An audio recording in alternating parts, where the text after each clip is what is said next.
getting loan and aid, and which takes an eternity to happen and goes through all sorts of loops to do it.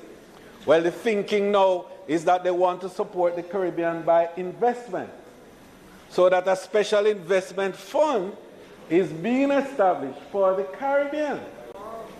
And early in July, over 40 of them are likely to be in the Caribbean, and Jamaica is inserted in that process. So we must get our projects together and go to have discussions with those investments. Madam Speaker, this is a new moment and a new opportunity which we will grasp with both hands.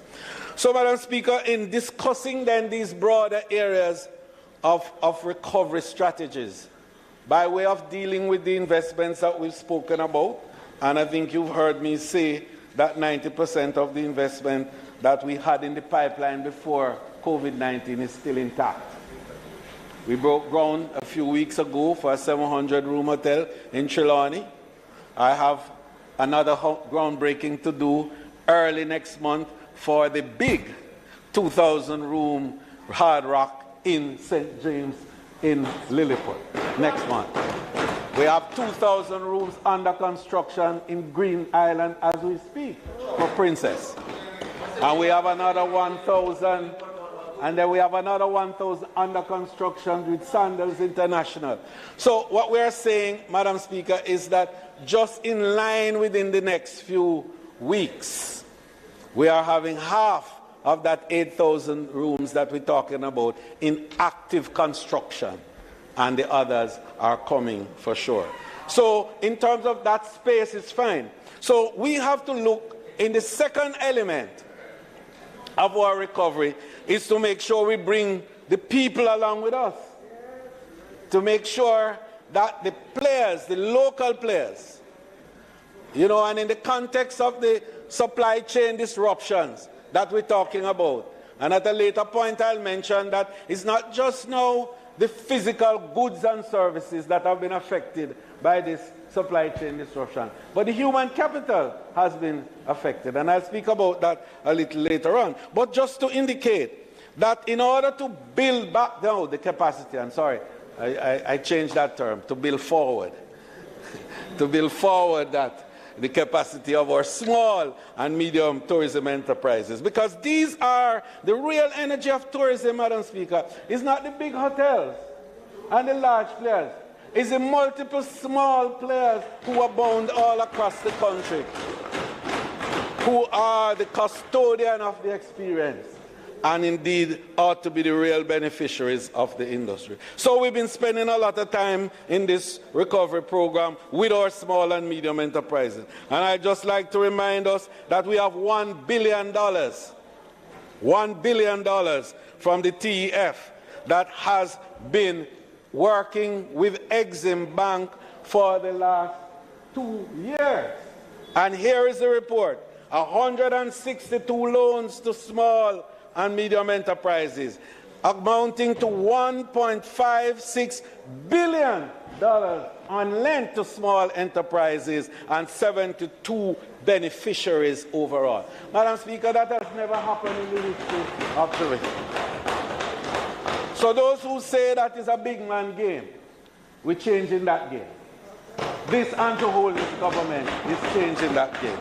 And we're bringing more and more of our smaller enterprises in. So, Madam Speaker, we are looking now, we put $200 million with the Jamaica National Small Business to be on lent to small transportation providers. That is the little taxi man and the juta man and those people. Right? Madam Speaker, over the period, Jamaica National on lent a total of $900 million to 342 of those smaller. And if that wasn't enough, Madam Speaker, during the pandemic, as a means of giving support to the group, we offered another $1 million to be on lent to each of those who had difficulty paying back their loan at 0% interest with a moratorium of 8 months. I just want you to know that this is not a big man business. This is about making sure that the tourism value chain can in fact be accessed by the small and medium players of the industry. Madam Speaker, as we continue to place priority on increasing the capacity of our local SMTEs, as I call them, TEF recently held a business development information session for these important enterprises that drive 80% of the value of the tourism experience worldwide. The session brought together key business development experts in collaboration with the TEF and highlighted the products and services available to the SMTEs to facilitate their expansion, such as competitive business loans, which I spoke about, the GOJ financing facilities, and vouchers. And I think the MBJ has this particular program where they provide vouchers to assist in building capacity of small enterprises for their management skills, to help them with accounting, to help them to understand how to make good decisions about the actual activities that they are to be involved in, how to train and to scale up their operation. And so, Madam Speaker, we are providing technical support in effective business marketing, to provide also testing services and product standardization services to ensure that the products meet the standards of the market. So the Business Development Information Session was an initiative also of our Tourism Linkage Network, which in collaboration with the Development Bank of Jamaica, Exim Bank, the Jamaica Manufacturing Exporters Association, the Jamaica Business Development Corporation, Jamaica National Small Business Loan, and the Companies Office of Jamaica. You see the confluence of economic and financial expertise and capacity that we've brought to the avail of the small and medium enterprises. So, Madam Speaker, we are putting them on a track where they will be in a position now to deal with the shortages we're talking about, the supply disruption that have happened, so that we will strengthen the linkages between our farmers, the manufacturers, the producers of goods and services, and hoteliers, that all of us now can become part of this whole process of ensuring that Jamaica has the capacity not only to respond to the supply shortage that we're talking about, but to keep the country on the cutting edge and to make Jamaica a destination where people know once they go, they are going to be taken care of, as we say, is the country of all right. So to this end, Madam Speaker, the government is moving to develop now a logistics supply hub. And I'm sorry that the member from St. Andrew Western isn't here, and I know where he is, because we were there this morning, and I left him there with his 876 logistics. And but I think, Madam Speaker, it was good to hear the member reference this innovation on the part of tourism and the establishment of the Supply Logistics Center in the Free Zone, the purpose of which is to enable our local suppliers to scale up and to be able to respond effectively and well to the call and the demand that this particular disruption is causing. So Chairman Bagaloo and his team are meeting, and to respond to the member, yes, we are going to include, certainly we'd love him to be on, but certainly his nominee, so that we can broaden, the range of input in this very important area of development, and also to bring bankers on, because bankers are going to be key to enable us to get the funding and financing that is required. So I'm hoping that certainly, Madam Speaker, by the winter season, we would have been able to put in place the mechanism to see the first of those entities, enterprises that are going to be involved in that. But, Madam Speaker, I want to tell you that something else is happening, because while we're talking this, we are seeing great signs from the private sector too, in terms of scaling up to respond to the supply disruption we're talking about. I must tell you, I was somewhere the other night and saw one of our entrepreneurs, and he has 1,000 acres on winter vegetables. And when he showed me the size lettuce and cabbage and so on that they are producing, I am heartened that Jamaica is not only going to be in a position to respond to the supply demand here, but we'll be able to export to other countries in the Caribbean, and that will enable a stronger economy because we'll be getting export on top of the local import-export that tourism. So, Madam Speaker, in closing the contribution on the tourism, I just want to speak to the disruption in relation to the human capital, because it is well known that most of the workers of the world have gone into many things during what we call the entrepause, the 2 years when very little happened in the world and people had to seek to find a way to live. And so what happened during that period, Madam Speaker, in the case of our own situation, is that a number of the hotel workers either migrated or went into other businesses or sought employment in other industries, chief of which, of course, was the BPO and so on, and the technologically driven industries. So that created in itself, when we came back in what we call the entrepause now, when we came back to activity and working again, we couldn't find some of these workers, so we had to go out to find new workers all around. And it's not only peculiar to Jamaica. Well, you know something stopped during that time, don't you? So, the opposition leader has a mind of his own, don't he? So, we found that it was not just Jamaica now. All the Caribbean had the same problem. But it wasn't only the Caribbean, but all the entities, the airlines had the problem. Pilots can't be found, stewardesses can't be found. And the cruise lines now have a big problem. And they want as much as 90,000 workers. And cruise for us is a very critical part of what I call the immediate convertibility property of tourism.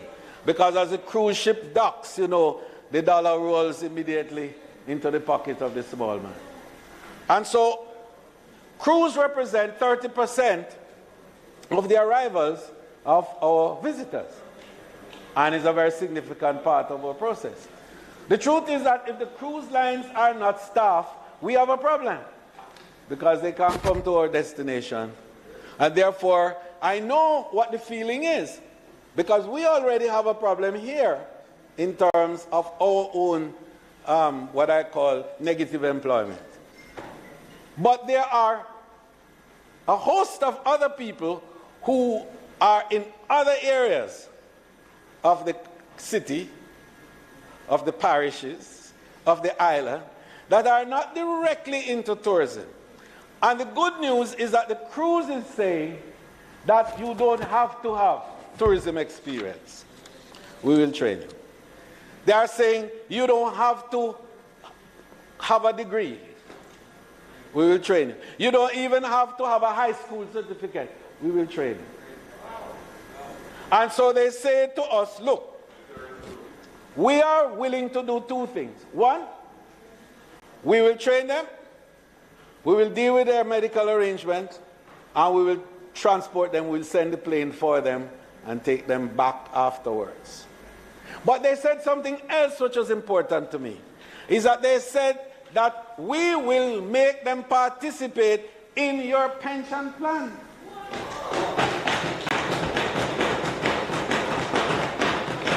So that while they are there, for the period that they're working, they will pay the employer's contribution in US dollars. and also their contribution. So Jamaica will benefit from both the remittance that will flow from the workers as well as the direct contribution to a pension plan. And while we're talking about pension plan, Madam Speaker, I just want to report to you that the board of the Tourism Workers Pension Scheme met yesterday to review the performance since January. And I'm proud to tell you that they announced to me that now some 5,500 members. Now, the last time I reported about registration, 10,000 registration. Now, 5,500 members, people who have paid up, and they have paid nearly $100 million into the fund. And that's post-COVID. All of this is since February coming, because remember, January was a dead month. Nothing happened. And, Madam Speaker, the better news is that we now have 15,000 registered pending to become members. And so the anticipated move to enable that new pool of funds, and you know, Madam Speaker, I think the Minister of Finance should hear this.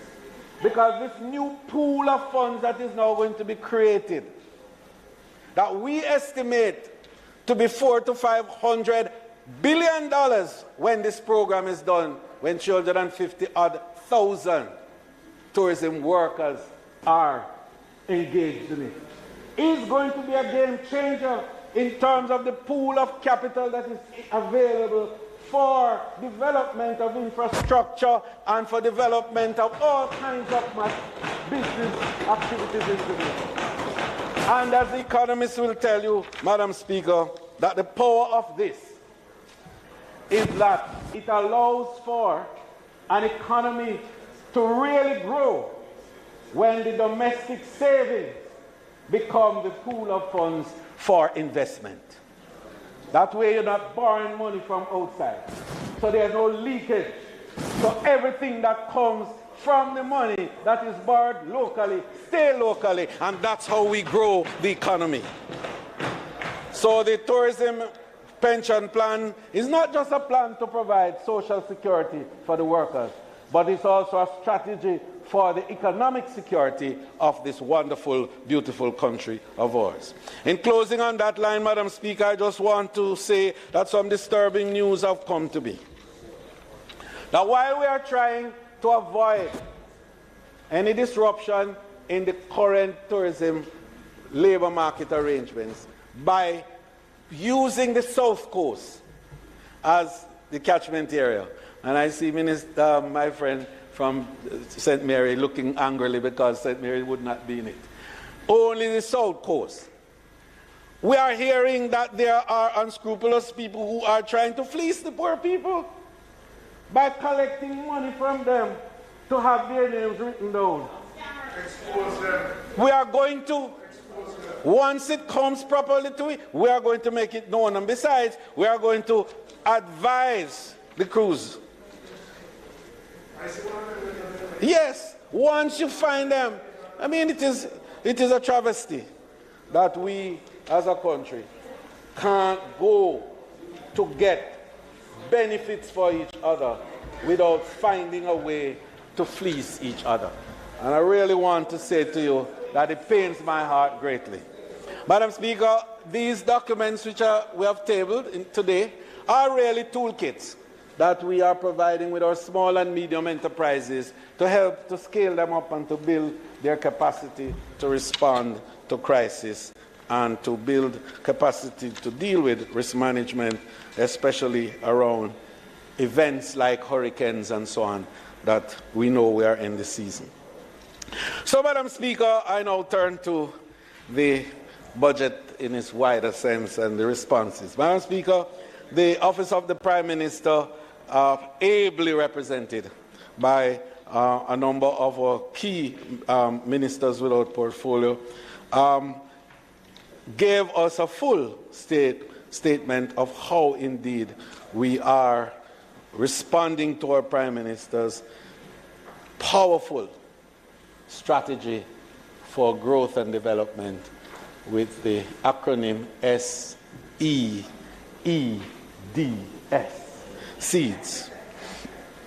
So the National Identification NIDS, which is being implemented by the Prime Minister's office, is one step closer, Madam Speaker, to becoming a reality.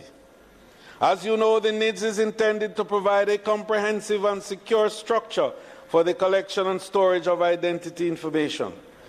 The voluntary system will also allow for electronic document signing and secure online access to a variety of government services.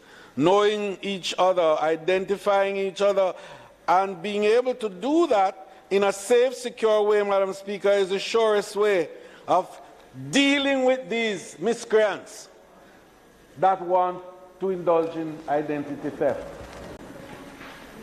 And also to rob some of the poor people because they are not properly identified and therefore they don't have access in the way that they should. This, Madam Speaker, ably presented by the Honourable Floyd Green, unveiled to the country the design for the first national identification card, which is engraved with national symbols and has 26 security features. 26 security features. We indicated that we're not just doing it like that, but we are providing, Madam Speaker, a period of sensitization to familiarize our people with the visible level 1 security features. So the first NIDS pilot enrollment site is set to open in Kingston and St. Andrew in August 2022. We will sign an MOU with financial institutions in the coming weeks to participate in this NIDS national project. Madam Speaker, not to be outdone, next year we will launch a new bedside registration app to capture childbirth information immediately. And that's a big deal, Madam Speaker. Because, you know, today, this morning when I was coming from the ICE conference in Montego Bay and we drove downtown, we saw a large gathering of little people at police stations and at other stations around. Doing what? Seeking to find birth certificate and to find identification so that they can transact business. Some reality of our own social situation, Madam Speaker, are not exactly exciting to recall. And that there are so many people who were born and almost destined to remain unseen, unheard, and unsung. But this method of enabling for registration will bring identity to everybody in Jamaica, and this is very important. So, Madam Speaker, during this fiscal year, we'll also provide free birth certificates to over 11,000 undocumented Jamaicans. And this will be made possible by the 50 million Project Birthright Initiative, which will provide the important document to eligible Jamaicans who earn less than a certain amount. So we're not just looking to look after those who can afford, but everybody, whether you can afford it or not. So proud of you, Minister Green and the team.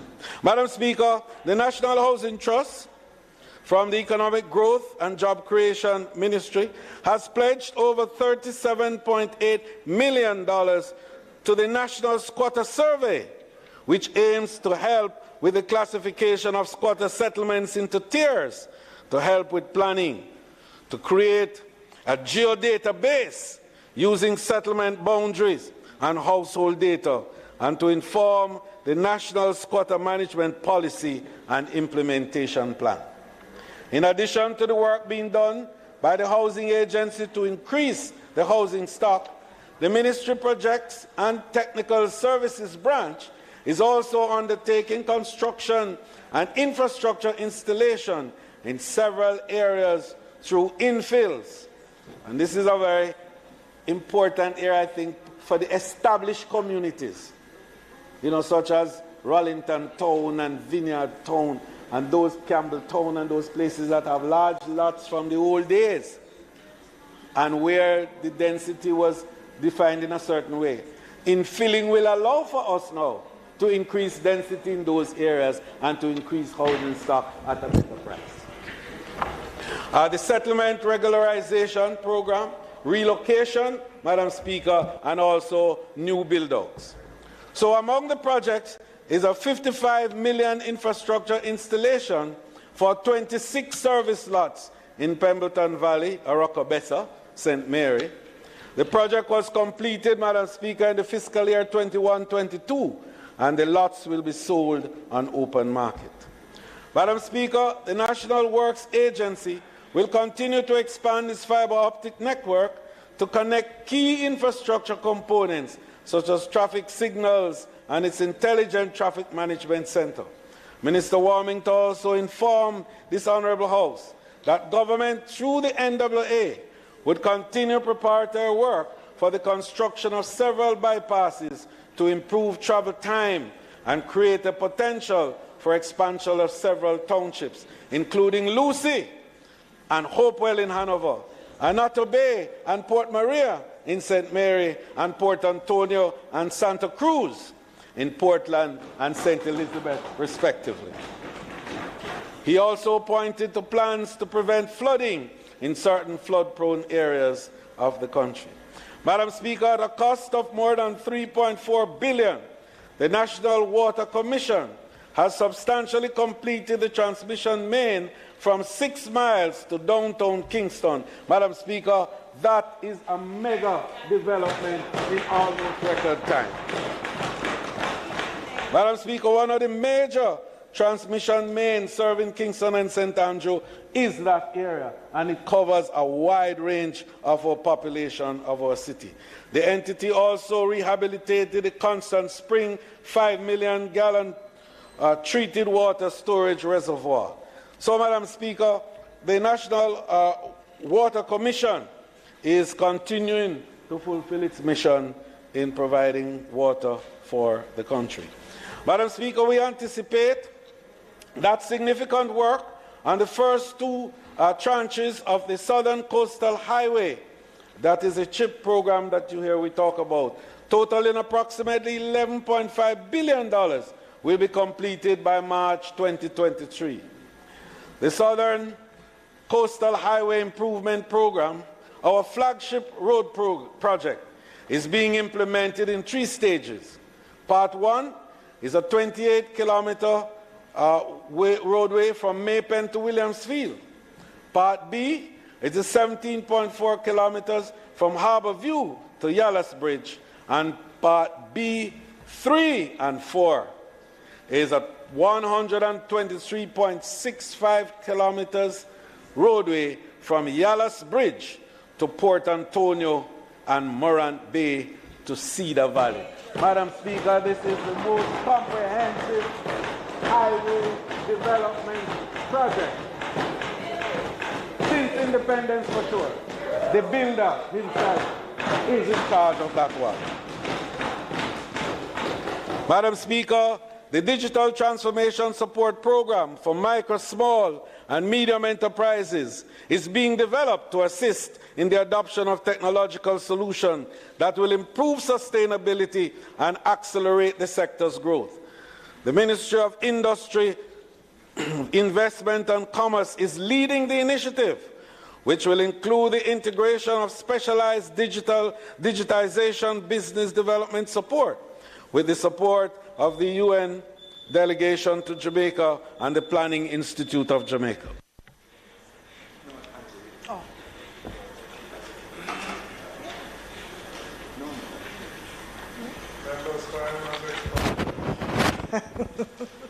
The member's time has expired for speaking.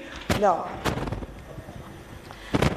Madam Speaker, I now ask that the Minister's time for speaking be extended, sufficient to allow him to complete his presentation. The question before. The question. Well, thank you. Thank you. This is, Madam Speaker, would you? The question before the House is that the Minister's time be extended to allow him to complete his presentation. Those in favor? Aye. Those against? The ayes have it. Madam Speaker, this is truly unprecedented. But it is a welcome innovation in that if we can have bipartisan support on these matters in the House, there's no other reason why we can't have bipartisan support in many, many other things. Madam Speaker, Minister Dunn, and I think I wanted to mention him. No, I mentioned Minister Dunn because I'm allowed to do so because the member from St. Mary's Southeastern, and that's the proper designation, and Minister of State for Industry, Investment and Commerce, noted that inspection matrices and protocols have been finalized to import efficiencies and improve, Madam Speaker, efficiencies in the physical inspection of commodities at borders by border regulatory agencies in order to facilitate trade. And this is very important, Madam Speaker. He said the Veterinary Services Division, the Food Storage and Prevention of Infestation Division, the Plant Quarantine Produce Inspection Division, and the Department of Public Health all signed MOUs to allow these, what we call BRAs, to share inspection responsibility. That is bringing together, Madam Speaker, the whole of government to ensure that there's efficiency and seamlessness in the provision of the services of government. Now that's very important. Madam Speaker, in the area of education, youth and information, the Honourable Favour Williams, the member from St. Andrew Eastern, announced that approximately 87,446 students have been re-engaged through the Ministry of Education and Youth. What she said, yard to yard. Yard to yard. And the purpose, of course, was to find every child. So the Find a Child initiative is a big part. And the reason was simple, that coming out of the pandemic, again we speak about that, Uncle Paul, there was disruption, and there are a number of students that we couldn't finally account for them, but a yard-to-yard initiative, which enabled us to go house to house, would enable us to find the children and bring them in the education stream. So during the pandemic, she said approximately 120,000 primary and secondary school students did not attend classes online or through other means. Prior to returning students to full-time face-to-face classes, the ministry launched this yard-to-yard Find the Child initiative, which involved 108 social workers and 580 housing opportunity production and employment, that is HOPE students, for 3 months at the cost of $103 million. Another significant outcome is that schools across the island are expected to develop their intervention plans using the National School Learning and Intervention Plan, the NSLIP, which was developed by the Ministry of Education and Youth to guide curriculum management in schools.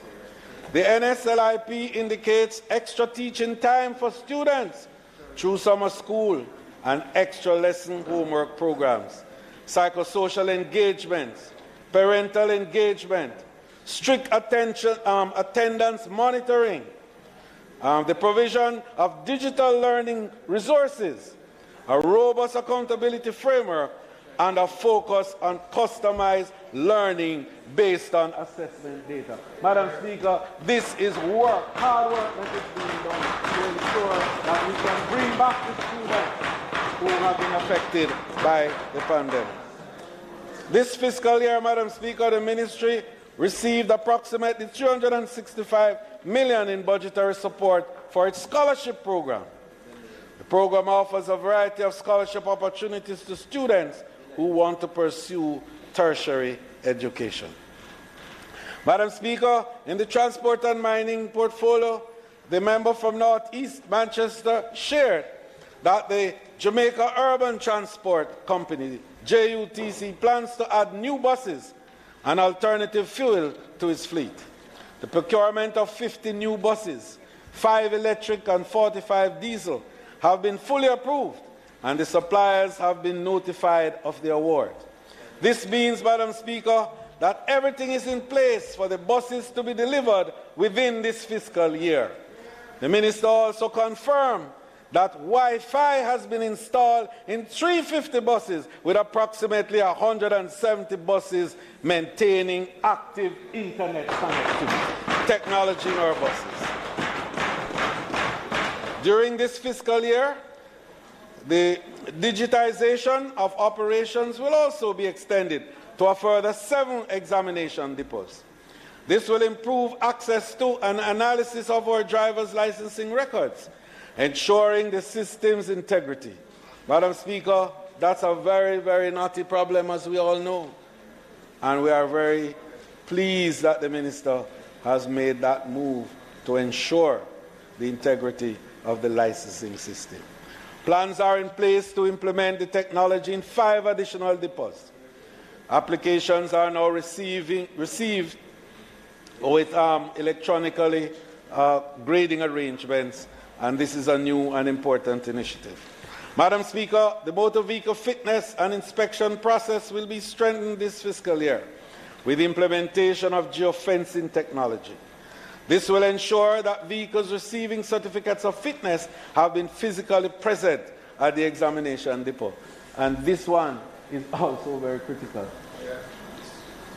People getting licensed, getting their vehicles passed, getting all sorts of accreditation without being present and going through the proper process. It must stop. And this government is seeing to stop it. Over 3,000 certificates of title are expected to be distributed to people settled by bauxite mining companies. This is another major innovation, Madam Speaker. Madam Speaker, the delivery of 300 titles is the target for 2022. The bauxite mining companies are encouraged to use all available modalities to implement this title transfer. It should also be noted that mined-out bauxite lands, whether owned by bauxite companies or the Commissioner of Lands, are typically reallocated through lease or sale in accordance with established procedures. The Minister taking these steps to ensure that we regularize those arrangements for people who are on bauxite lands without tenure.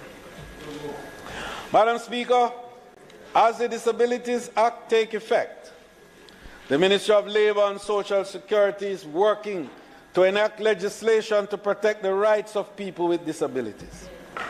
Enshrining the laws, Madam Speaker, is the next step in demonstrating our unwavering commitment to the principles of the UN Convention on the Rights of Persons with Disabilities.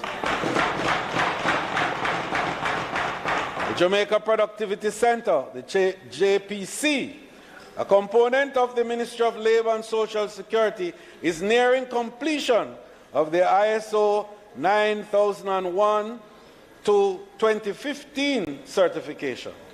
The certification will enable the JPC to provide first-rate services to all its stakeholders, while also improving and enhancing the Ministry's quality standards. Employee capacity will be built by the Ministry so that they can monitor firm-level productivity. Madam Speaker, I am pleased to share a report made by the member from St. Andrew North Central in this Honourable House that 1,284 of our PATH program young beneficiaries receive post-secondary tuition assistance worth 315 million Jamaicans. and that another 2,056 received tertiary bursaries worth approximately $205.6 million. Madam Speaker, this is a sure way of reducing poverty in the country. Give them the skills, give them the knowledge, give them the capacity to relieve themselves and to come out of that state of poverty through intellectual pursuits. They, Madam Speaker, distributed grants totaling more than $150 million to 9,241 families with food needs as a result of the COVID-19 pandemic. Madam Speaker, it is a great statement of care that our government managed the economy well enough that during the worst disruption that the world has ever seen, we are still able to provide 9,241 families with food support, Madam Speaker. The ministry also distributed $413 million in welfare benefits to 41,327 NIS pensioners. And those are pensioners now, Madam Speaker, who receive less than $10,000 per month.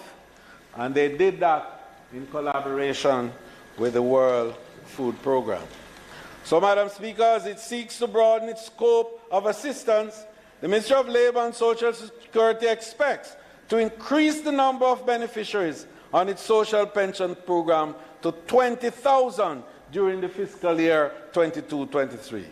Madam Speaker, it is important to note that the Minister and the Ministry reported in the process, Madam Speaker, that in 21-22 fiscal years, 14,364 Jamaicans were placed overseas in the employment opportunities provided in Canada, the United States, and Guantanamo Bay. Madam Speaker, that certainly is the seed of opportunity and prosperity. Madam Speaker, we have invested more than $720 million in technology and infrastructure improvement in the Ministry of Justice. The member from Northeast St. Andrew noted that funds spent over the last year have made several facilities on the island safer and more comfortable. Capital investments were made in the parishes of Manchester and St. Anne for the establishment of family courts, with the state-of-the-art facility in Manchester becoming operational in January. Following the retrofitting of approximately 6,000 square foot of space, which include a child-friendly area, and that's very important, Madam Speaker, because, you know, it's a pity really, but it's a reality. And we have to make sure that when children have to, they are properly protected and care is taken that they are there. Furthermore, the facilities now have technology systems, as well as new furniture, fixtures, equipment, and counseling and administrative spaces to help them provide services more efficiently. In the last year, Madam Speaker, several courthouses have been renovated as we continue to invest in improving the country's court infrastructure. Air conditioning units were also installed and repaired at 7 parish courts, including Portland, St. Thomas, St. James, and Kingston and St. Andrew, as well as plumbing repairs at the Courts of Appeal and the criminal divisions of the KSAC Court.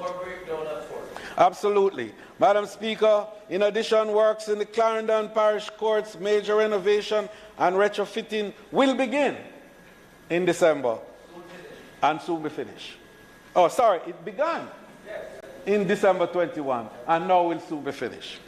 The approximately $120 million investment include, among other things, the construction of additional public restrooms, the retiling of walkways and corridors, and the installation of additional water storage capacity, air conditioning unit, and an elevator to help physically challenged people gain access.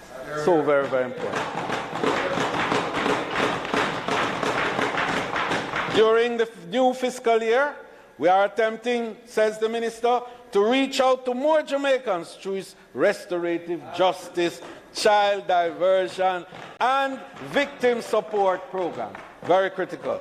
The Restorative Justice Unit intends to hold 1,260 sensitization sessions and 2,400 case references.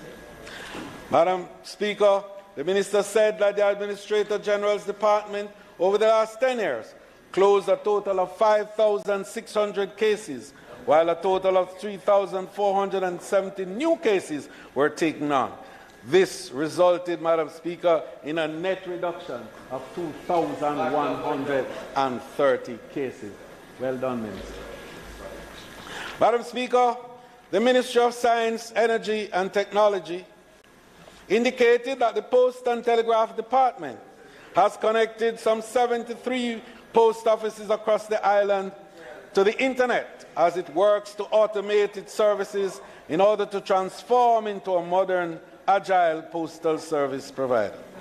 Jamaica Post has continued to require and indeed has acquired and implement a counter-automated system in order to promote efficient, transparent and accountable service delivery and to facilitate interconnectivity of administrative and operational functions across locations. The Office of the Information Commissioner, the OIC, which will advise to us on data protection and access to information, is now operational. This follows the passage of Data Protection Act of 2020, which provides for the establishment of the office and the appointment of an Information Commissioner. Under the Energy Management and Efficiency Program, the member from Portland West shared that we will spend some $30 million over the next 2 years. And this Energy Management and Efficiency Program is critical, Madam Speaker, as part of the whole process of energy renewal, as well as to enable greener technologies to be implemented in these areas. The program, Madam Speaker, is a collaboration between the Inter-American Development Bank, the Japan International Cooperation Agency, JICA, the European Union Caribbean Investment Facility, and the government of Jamaica. It aims to reduce electricity consumption in health, educational and other public sector facilities, reduce travel time and avoid fuel consumption through improved traffic control management, and support the development of Jamaica's 20-year electricity plan. It includes, Madam Speaker, the retrofitting of government facilities, including health, educational and public agency facilities. Madam Speaker, the Jamaica agriculture sector overall is set to benefit from millions of dollars in support to boost food security by increasing agricultural output and improving sustainability and resilience.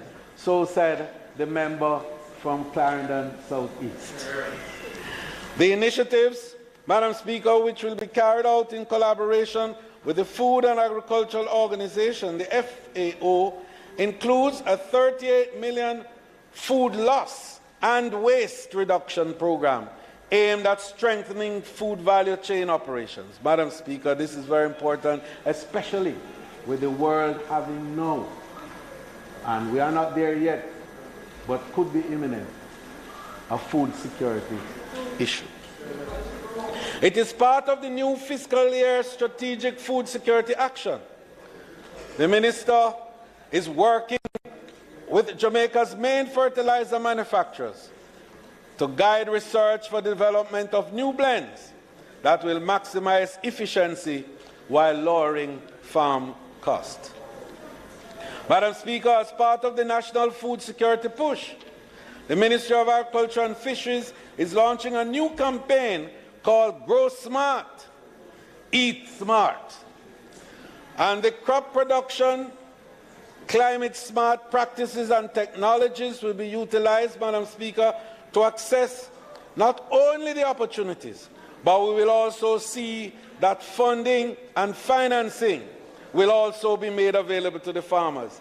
The advancing and expanding of insurance for the farmers. And this is an innovation on the part of this government. As you recall, that we are the ones who have provided insurance for the farmers of Jamaica.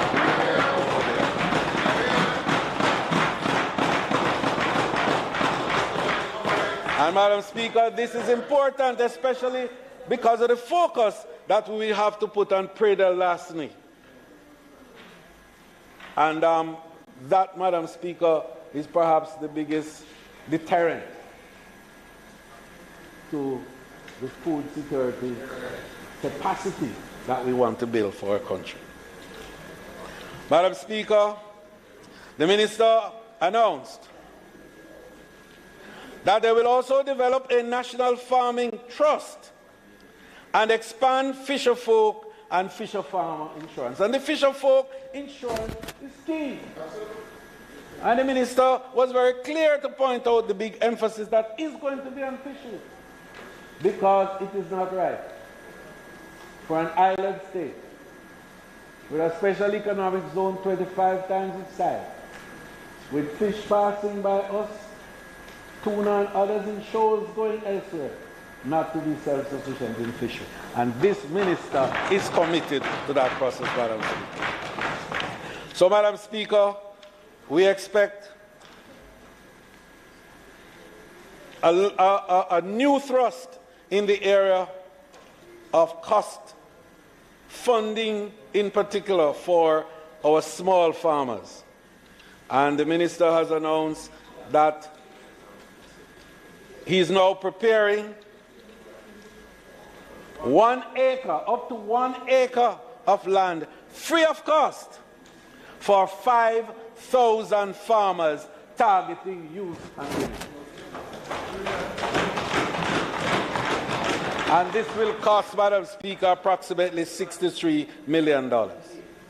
Madam Speaker, another truly noteworthy development is that RADA Mobile App Automated Biometric Identification System, the ABIS, will be launched to bridge the gap between the farmers and technical support by generating digital information from farmers to shape support and programs, access farmers' record, and RADA guides for new and young farmers. Madam Speaker, this is in addition, I know, to the already app program that they have called Alex, which is connecting the small farmers to the hotels and to the buyers, so that the farmer in his community can take up his cell phone, make contact with a buyer, deal with the whole issue of supply, and have his money paid to him in similar form. This is technology at work, and the new minister is committed to enabling the farmers to access that technology. Madam Speaker, despite 2021's numerous challenges, the minister was able to indicate that the ministry achieved a 7.9% growth in the sector. Madam Speaker, the Ministry of Health and Wellness, the member from St. Catherine, West Central, is working to eliminate unhealthy industrial trans fat from the Jamaica diet, and has begun the process of determining how much of the food Jamaicans consume contains this ingredient. Trans fats were found in 117 of the 296 food samples, or 39.5% of commonly consumed foods in Jamaica, according to the key findings of a study conducted by the National Health Fund and the University of Technology. This year, the minister indicated that discussions about front-of-package labeling will continue. The goal of front-of-page packaging labeling is to provide the consuming public with information on the sodium, salt, fats, saturated fats, trans fat, and sugar content of pre-packaged goods, thereby assisting people in making healthy decisions and reducing the cases of non-communicable diseases. Very, very important. And of course, obesity. Obesity. Madam Speaker, over the next 10 months, an additional 1,000 surgeries will be performed in the public health system as part of a special initiative called Code Care. The intervention aims to clear the backlog of elective surgeries caused by the coronavirus priorities that many hospitals had to have in favor of these areas. And Madam Speaker, I want to use the opportunity to say to the nation how grateful we are to the Ministry of Health for helping us to navigate this pandemic. And Madam Speaker, just by way of allowing me a little second away from the script, is that as a result of that tremendous work that health has done, we were able to balance health with livelihood. And today, our economy is rebounding, and Jamaica is well set to navigate disruptions that are coming in the future. And I want to give credit to the Ministry. Madam Speaker, the Ministry of Local Government, Madam Speaker, led by the member from Kingston West, spoke, Madam Speaker, under what is called the Paint City Initiative. And that initiative, Madam Speaker, is to provide a $298 million program to transform urban spaces. And he mentioned Crab Circle, near Heroes Park Circle, which he said got big support by Campari, Ray and Nephew. And then Carter Avenue of Hagley Park Road in Kingston. Then Brownstown in St. Anne and Lucy in Hanover are among the areas that have been transformed. Madam Speaker, he indicated that the Most Honorable Prime Minister also officially opened the country's first adult transitional facility for homeless people on May 26th. I know that it was called the Desmond Mackenzie Home, and a fitting tribute, I think, to the minister who has done yeoman's work, especially in the area of building capacity where the infirmaries are concerned. Yes. And we want to make note of that in this presentation. The cutting-edge facility, Madam Speaker, located on King Street in downtown Kingston, will serve the homeless population throughout the corporate area. It will not only serve as a shelter, but also as a rehabilitative service center, assisting in the holistic renewal of lives of clients who will benefit from protection and specialized care. Madam Speaker, residents of Chambers Pen in Hanover will benefit significantly from the pilot implementation of the government's Rural Development Program. And this, Madam Speaker, is expected to cost $223 million. The minister indicated that road improvement works will cost more than $100 million, and rural water supply will implement the Chambers Pen will complement, and I'm sure that's what's intended here, the Chambers Pen water supply system to the tune of $30 million.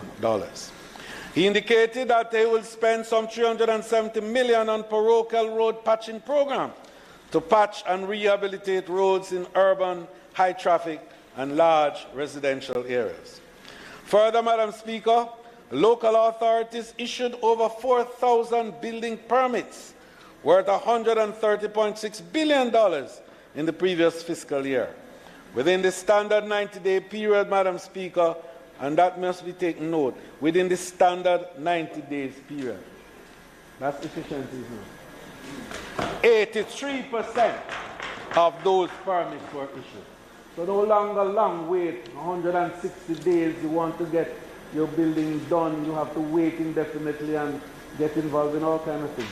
90-day period, 83% efficiency, and I think that is good, Minister. Minister McKenna, the minister also reported that the Jamaica Fire Brigade was working to expand the availability of emergency medical service across the island, and especially in the parish of St. Anne. Additionally, he indicated that every fire station now has a fully functional fire truck. And I think it's the first time in a long time that we could make such an announcement. Madam Speaker, the Deputy Prime Minister and member from St. James Northwest noted that about 850 closed-circuit television cameras have been installed in townships across the island as part of the Jamaica Eye program. These include Maypen, Kingston, Mandeville, Ocho Rios, Negril, Montego Bay, Spanish Town, Santa Cruz, and Black River.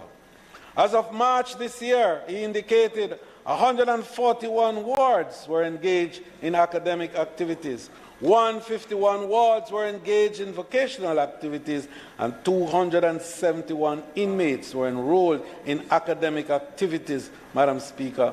A total, he said, also of 484 inmates were enrolled in vocational services. This, Madam Speaker, is about rehabilitation.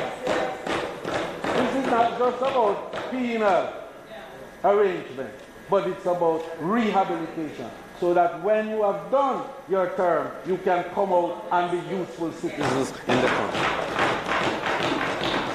In addition, Mr. Speaker, 121 inmates and wards registered for the 2021 Caribbean Secondary Education Certificate. That's the CSEC.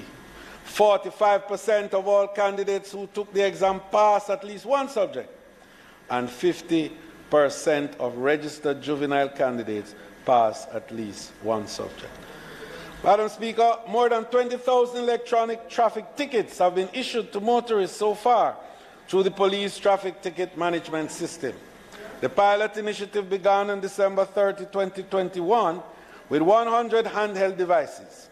Between then and April 2022, the police issued 20,392 electronic tickets. The minister said that the JCF issues 20,392 electronic tickets, of which 7,678 were paid, generating revenues of $26 million. Madam Speaker, this fiscal year, he says they intend to spend approximately $1.5 billion on new police stations and the renovation of 15 others. The National Security Ministry will begin construction on 5 new police stations across the island at a cost of approximately $1 billion, as well as renovating 15 others at a cost of $500 million. And the stations, Madam Speaker, will be located in Westmoreland, Frome, Little London, then in St. Elizabeth, Lacovia, in St. James, Anchovy, and in St. Andrew, Stony Hill.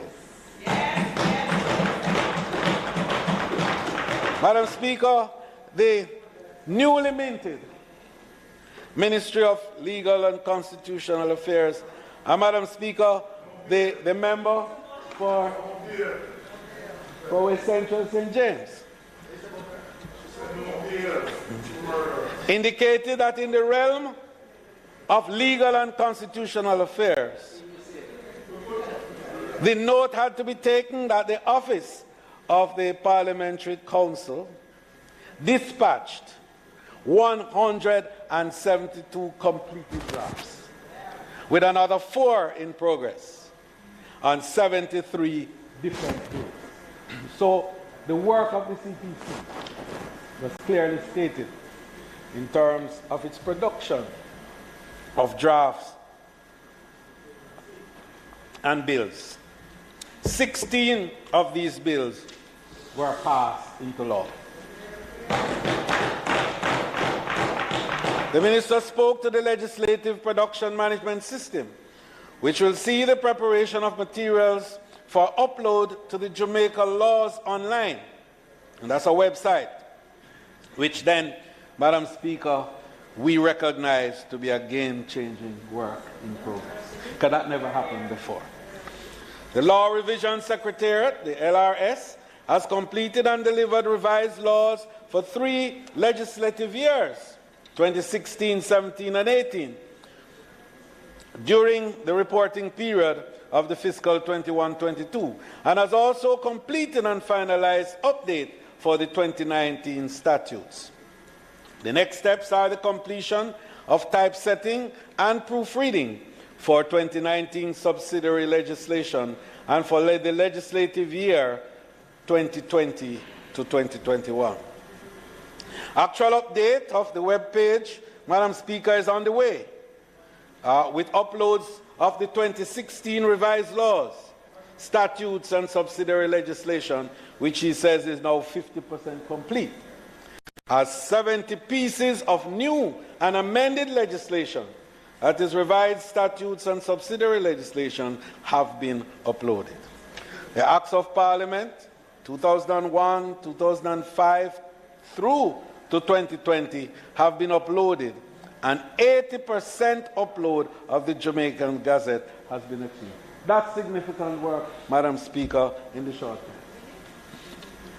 Among many other developments, Madam Speaker, there's also a digitization project to convert and index copies of the Jamaica Gazette, and that's the proclamation, rules and regulations and extraordinary, from hard copies and soft copies for the purpose of preservation, maximizing of storage space, as well as to create digital content that can eventually be organized and made available online to the public.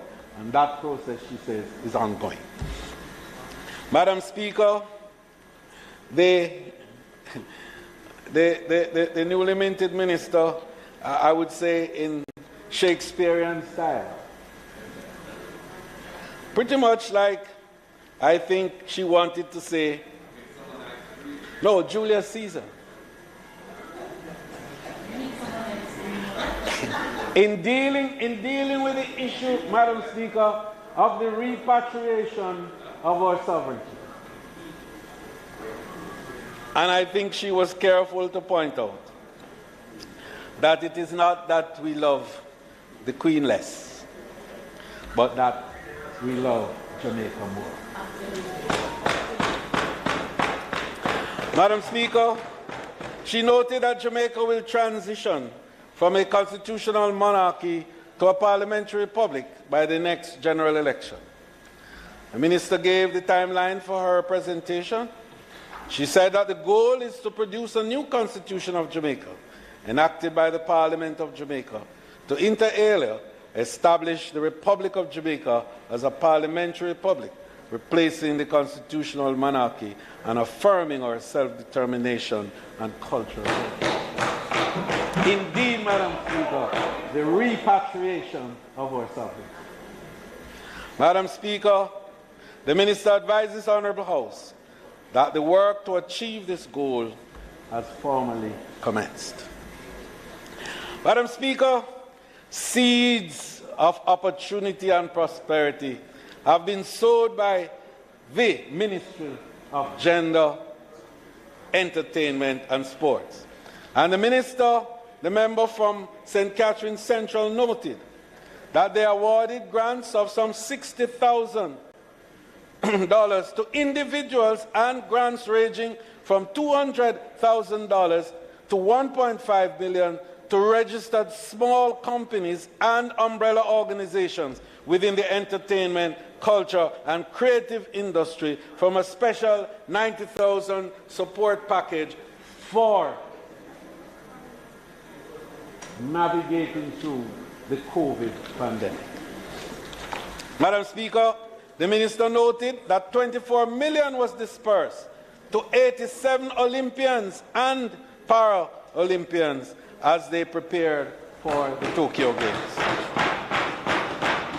Additionally, Madam Speaker, there was a total of $12 million in direct funding to the National Senior and Junior Athletic Championship and a discount of $13.5 million to the Jamaica Athletic Administrative Association for use of the facilities at the National Stadium for development needs. Special assistance was also given to the Jamaica Premier League in the amount of $6.5 million in direct funding to the clubs. Also, Madam Speaker, 196 million in financial support to National Sports Federation to reignite their development programs. Madam Speaker, a total of $406 million in grants was given for sports, which also included assistance to retired and active athletes and sports personnel in the amount of $11 million from the welfare fund of the SDF. This is, Madam Speaker, a minister with a heart and really responding to the plight and need of the athletes who are outside and who are drivers of Brand Jamaica out there. Madam Speaker, the Minister also noted her intention to build out a program of support in partnership with the Ministry of Labour and Social Security for sports, culture and entertainment practitioners who fall on hard times. Government with a heart. Madam Speaker, the Minister also noted that the Jamaica Athletics Insurance Plan have improved, boosted by a new contract for the provision of group health, group life, and personal accident insurance coverage to allied insurance brokers for the period February 1, 2022 to January 31, 2025 for $38 million.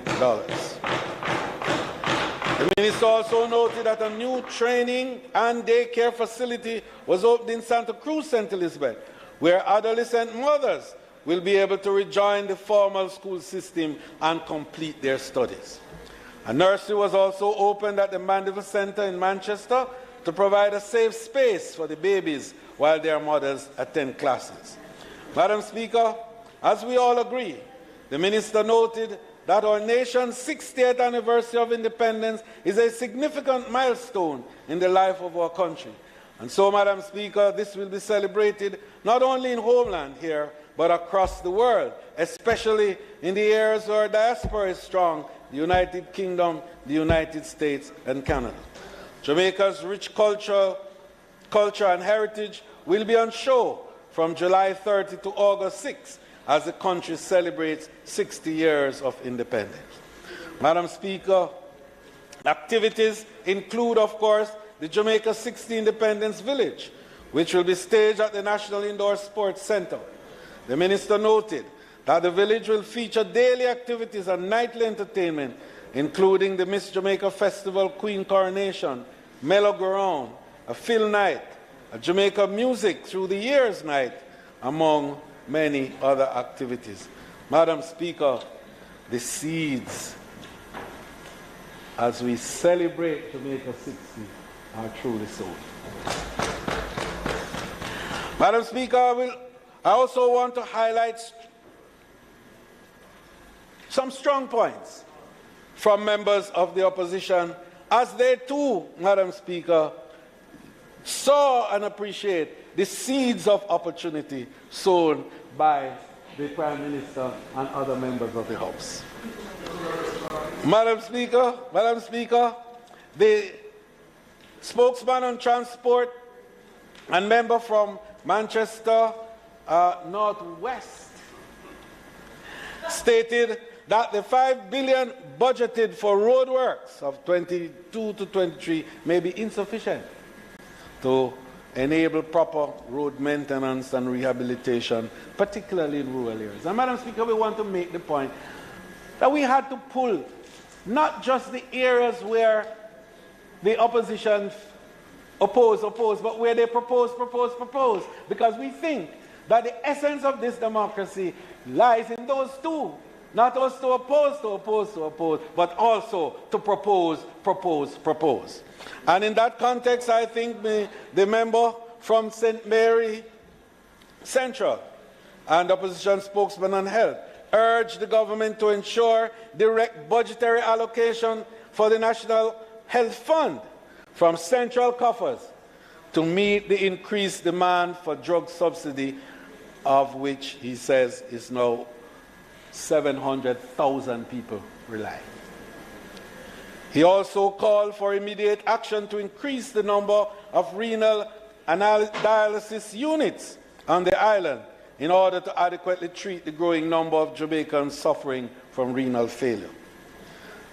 The member also advised the government to ensure that proper logistics arrangements are in place to ensure adequate supplies of all childhood vaccination, which, given the current global supply chain disruption, and to avoid a repeat of the country's shortage of BCG vaccine, which occurred last year.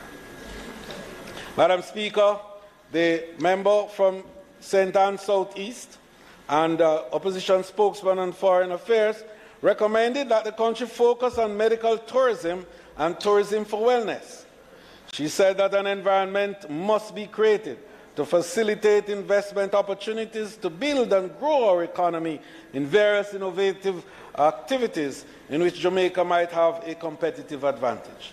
She went on to propose that legislation be developed to enable Jamaican artists, musicians, and content creators to monetize their content through digital ownership, the management and sale of non-fungible tokens and metaverse content, and the use of cryptocurrency.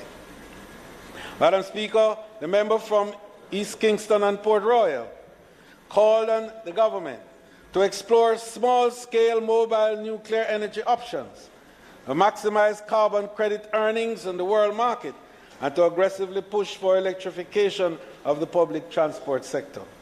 He predicted that a combination of these ideas would achieve what he called a quantum leap in the right direction through savings for Jamaican households and businesses, greater efficiencies across the micro, small and medium-sized enterprises, and the preservation of cash for retooling and reinvestment by large companies. Madam Speaker, the member is of the view that this will secure extensive savings for government and contribute to the achievement of Jamaica's carbon reduction targets. Madam Speaker, the spokesman on investment, industry and logistics highlighted concerns regarding the ripple effect of the supply chain disruption globally and its impact on Jamaica.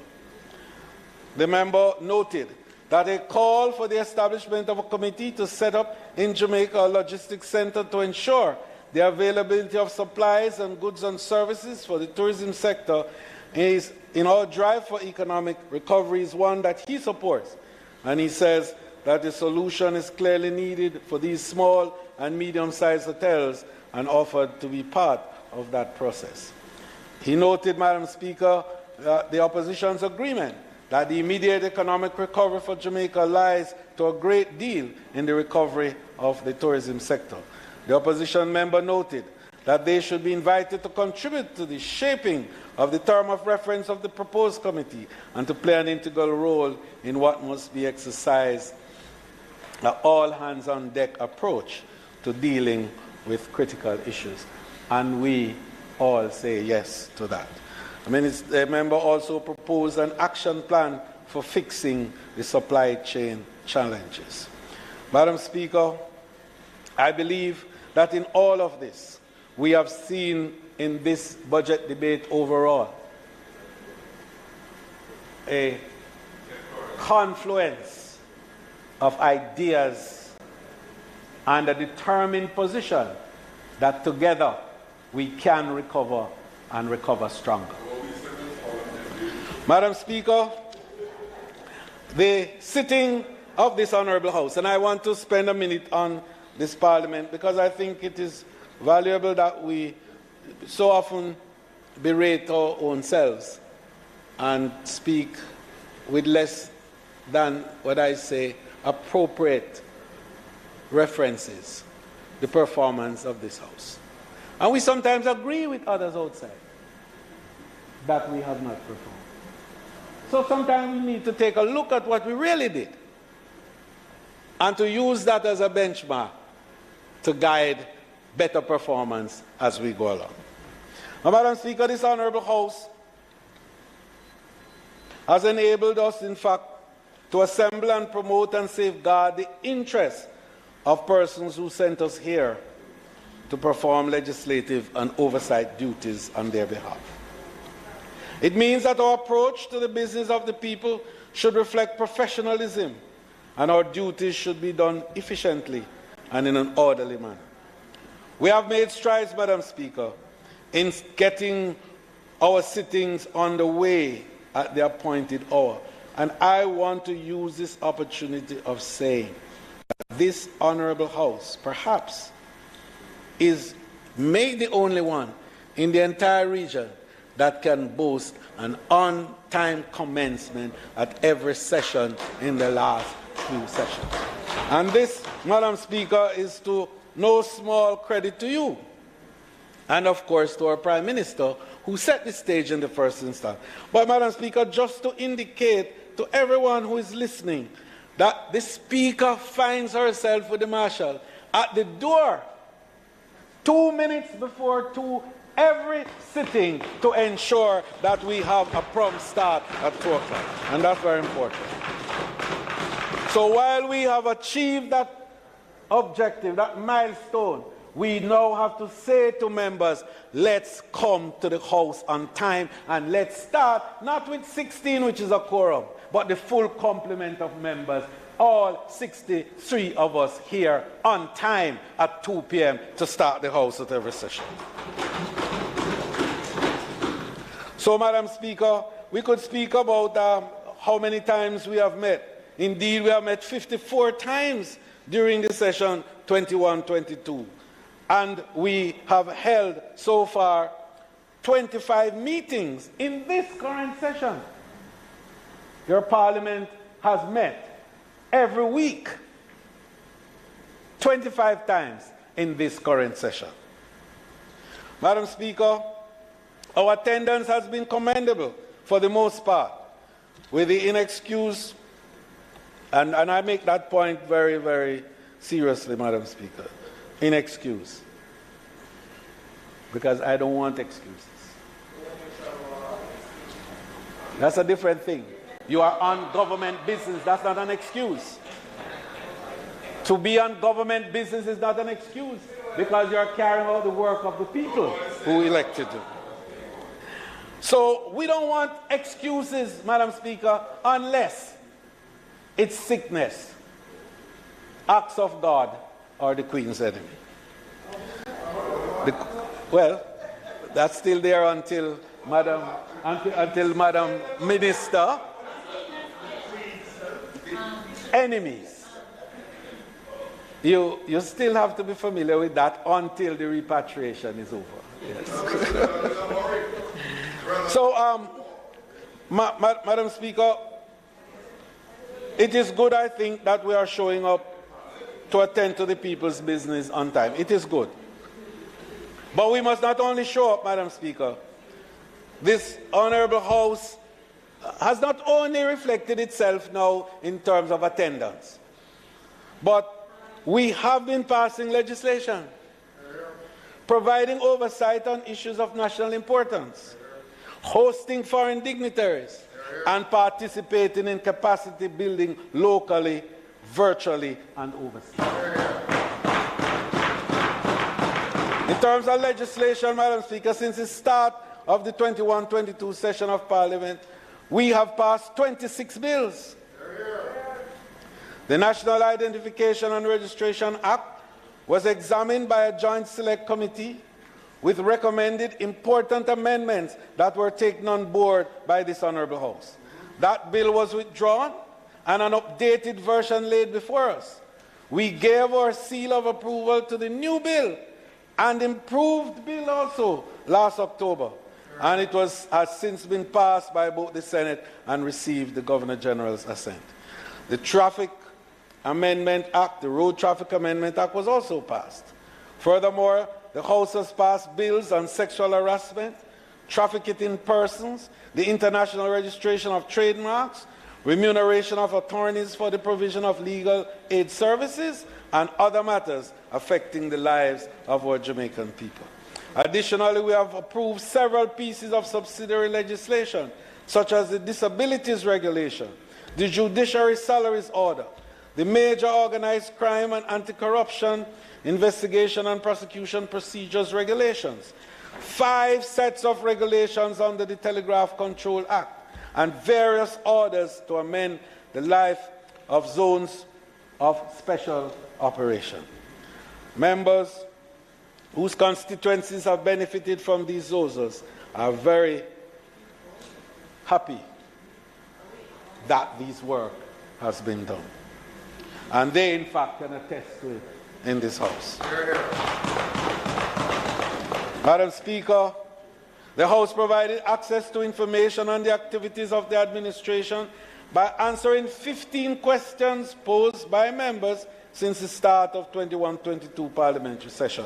And I want to make the point that we're very serious and strong on that. As we have indicated to you, the program flow, which enables the debates to go through in terms of the financial and sectoral, and then to focus on private members' motion, question and answer, and indeed the work of the sessional committees and special select committees.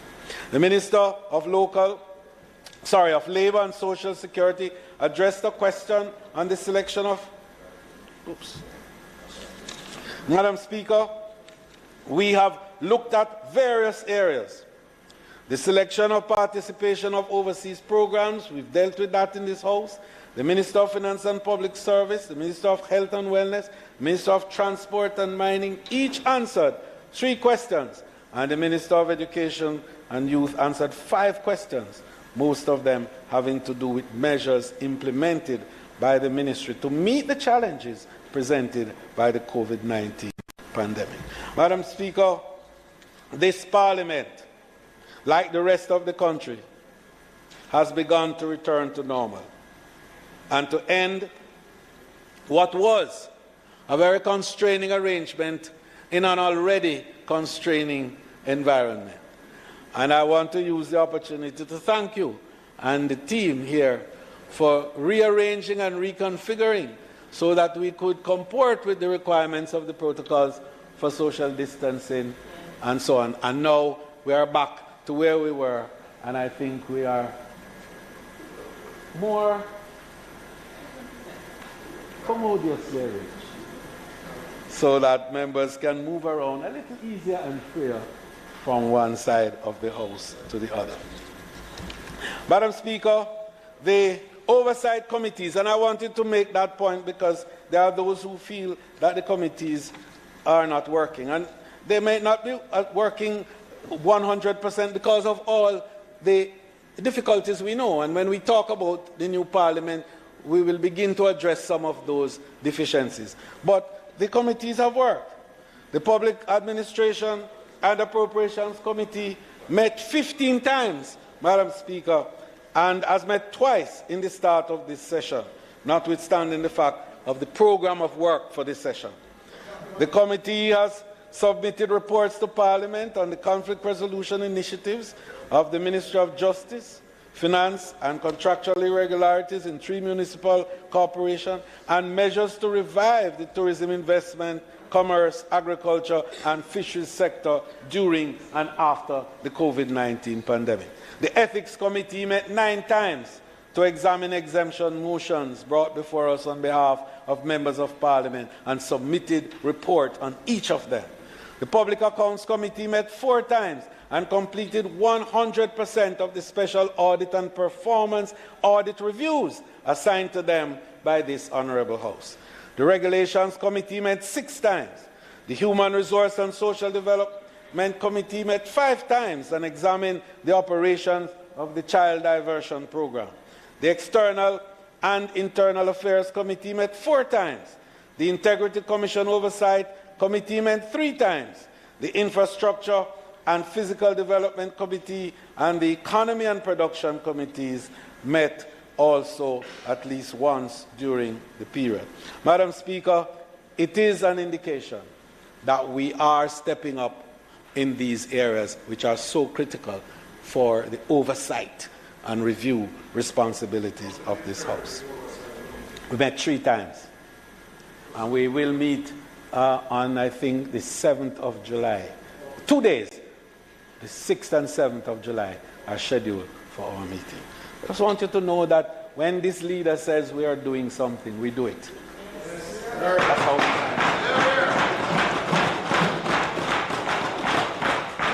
we Madam Speaker, in the period following last year's sectoral debate, the ministry took opportunities to learn, and I want to make this point, and build bonds of friendship and cooperation across the globe.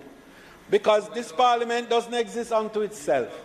We are part of a broader global democracy that we are part of, and also of global governance that we are all a part of.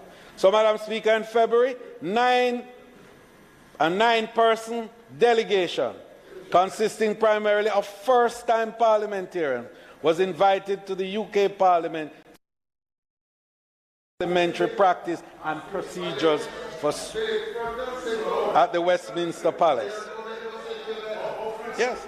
In March, a delegation consisting of 3 parliamentarians and a member participated in the 70th Westminster Seminar. This year's focus on evolving Parliament was timely, and our delegation was exposed to innovation to make Parliament more efficient and robust and to allow for greater public participation.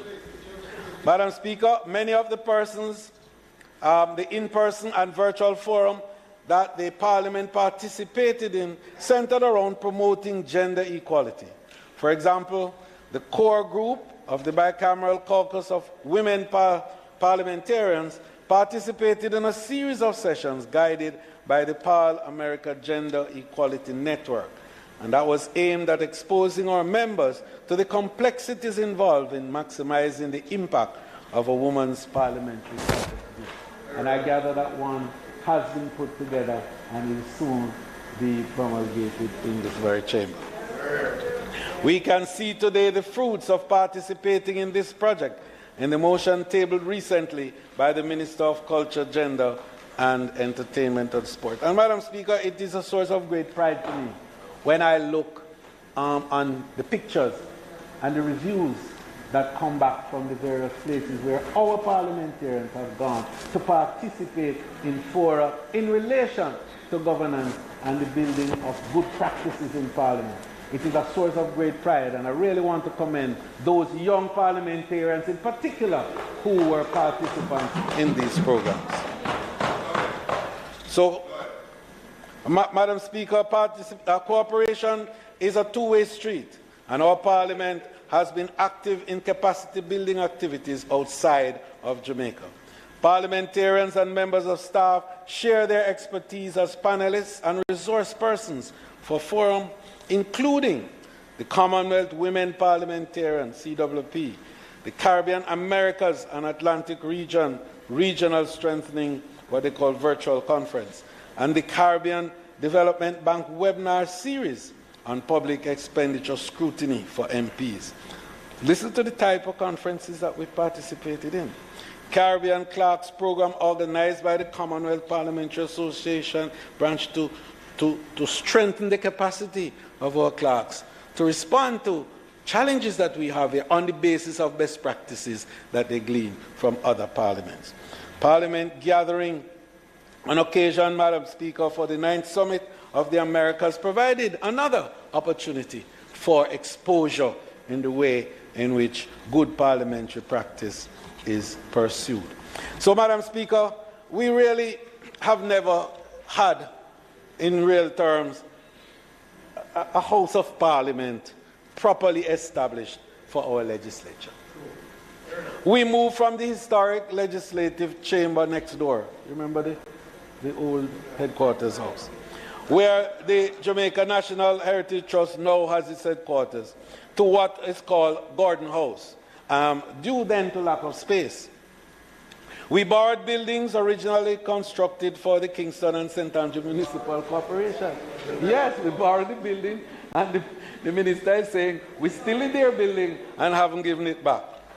Our new parliament, Madam Speaker, this historic new building, having been designed by Jamaican talent, will be constructed by Jamaicans, and when completed, it will be established across 3 floors.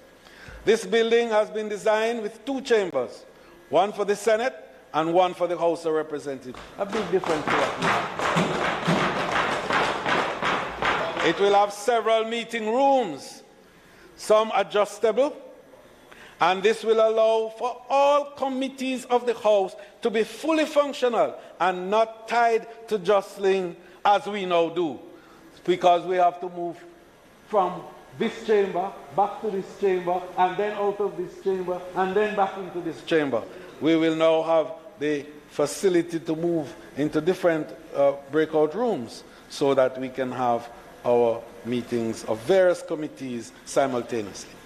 Madam Speaker, this Honourable Assembly has been conceptualized to last for at least 3 generations, allowing for additional seats when needed, meaning, Madam Speaker, that we are making plans to facilitate its utilization for close to 100 years without significant structural changes at all. And that's far-sightedness. Madam Speaker, there will be up-to-date cameras and technology in order to ensure connectivity and security of all users of this new Parliament. This will therefore facilitate a new hybrid variety of meetings, which we have become familiar and accustomed to, so that we no longer have to worry that I am in US and the Parliament is happening in Jamaica and I can't participate. I think that will be a new innovation that will be valuable to us, particularly ministers who have to travel, and that the Parliament sitting, we can still be part of it and vote and contribute to the debate, even not being physically located there. And this is very important, Madam Speaker. So technology is going to be a feature of this new Parliament, will facilitate a greater level of participation by all members. Madam Speaker, the National Heroes Park will be the home for the Parliament. It's the chambers for debate. It will be the chamber for nation building for the people's representatives. But it will also be an establishment of green spaces that honors not just our heroes who are within the Heroes Circle, but the communities that are around it. Madam Speaker, we want to have a place where we can be proud to say that this is where the business of the people is transacted on a daily, weekly, and monthly basis, because that's how the Parliament will be able to function. We'll be able to function daily, weekly, monthly, and throughout the year.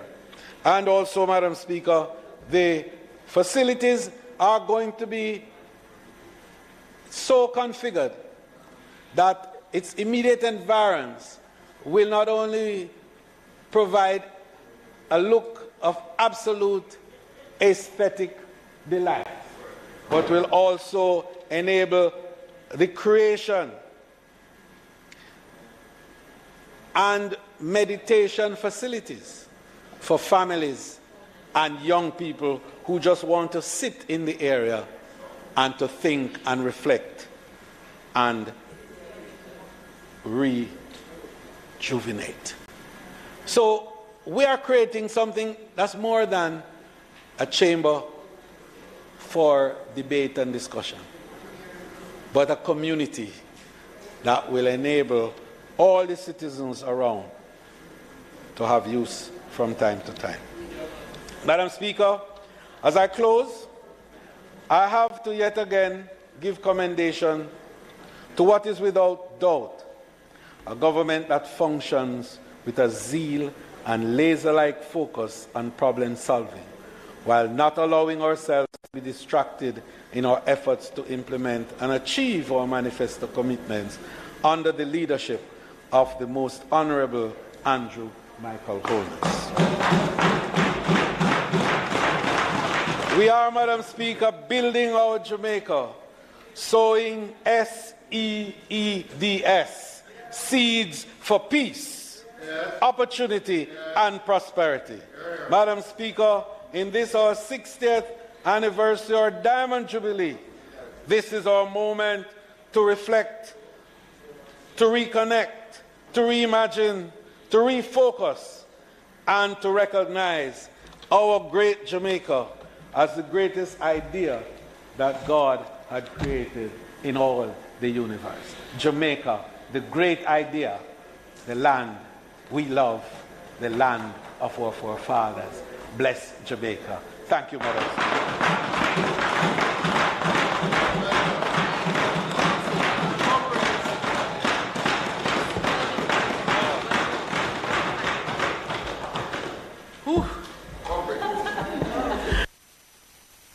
Madam Speaker, because we tried to cover 25 settings. Madam Speaker, I beg to move for the recommittal of the agenda to commence after statement by ministers and to continue back to business of the House. May it please the Madam Speaker? Members, the question before the House is that we have the recommittal of the items that were suspended on the agenda, beginning with announcements. Announcements? In favor?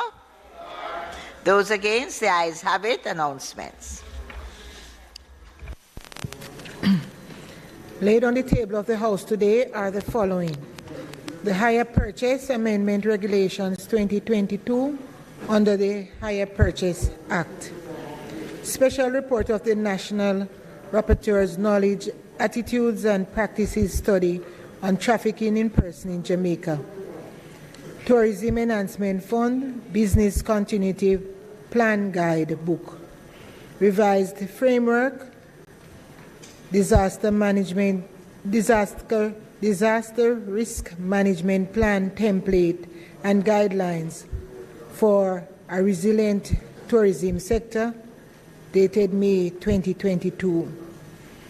Revised Framework for Disaster Risk Management in Jamaica's Tourism Sector. Annual Report of the Milk River Hotel and Mineral Spa for the year 2022-2021.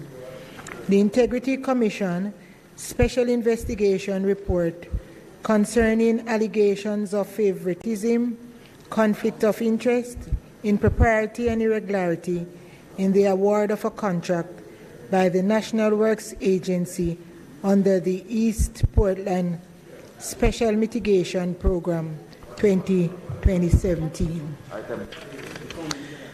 Ministry Papers number 40 to 46 of 2022 on the social intervention dated June 10, 2022 under the Law Reform Zones of Special Operations, Special Security and Community Development Act for the following communities: Denham Town Community, Norwood Community, Mount Salem Community, Parade Gardens Community, Savannah Lamar Community, Greenwich Town Community, and August Town Community.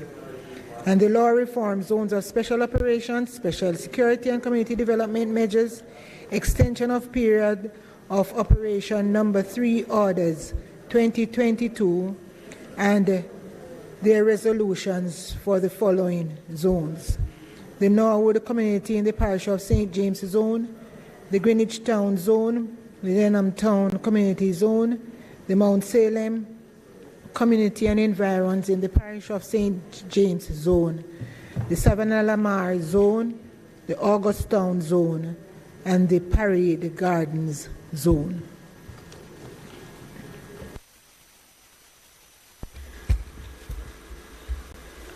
Bills brought from the Senate, petitions, papers, reports from committees, notices of motions given orally. Madam Speaker, I beg to give notice. At the next sitting of the House, I will move the following motion. Be it resolved that the Hire Purchase Amendment Regulations 2022 under the Hire Purchase Act, which was laid on the table of the House on the 14th day of June 2022, be referred to to the Regulations Committee of the House of Representatives for consideration and report. Madam Speaker, I further beg to give notice that at a later stage today, I will move for the suspension of the standing orders to enable me to take this motion.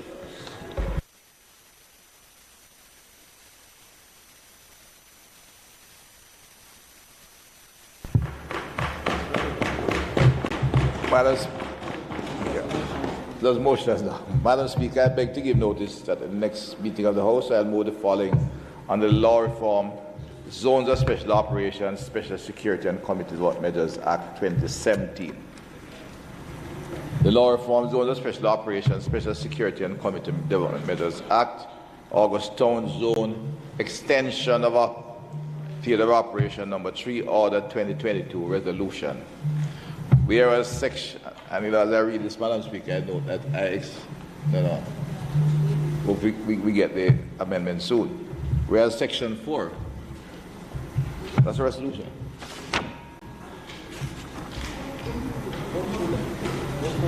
Yeah, on them. Whereas section 4, the Law Reform Zones of Special Operation, Special Security and Community Development Measures Act 2017, hereinafter referred to as the Act, provides that the Prime Minister and Council may by order declare any geographically defined area within a single continuous boundary in Jamaica as a zone of special operation for a period not exceeding 60 days if there are reasonable grounds to believe that due to rampant criminality, gang warfare, escalating violence and murder and threat that the rule of law and public order is necessary so to do.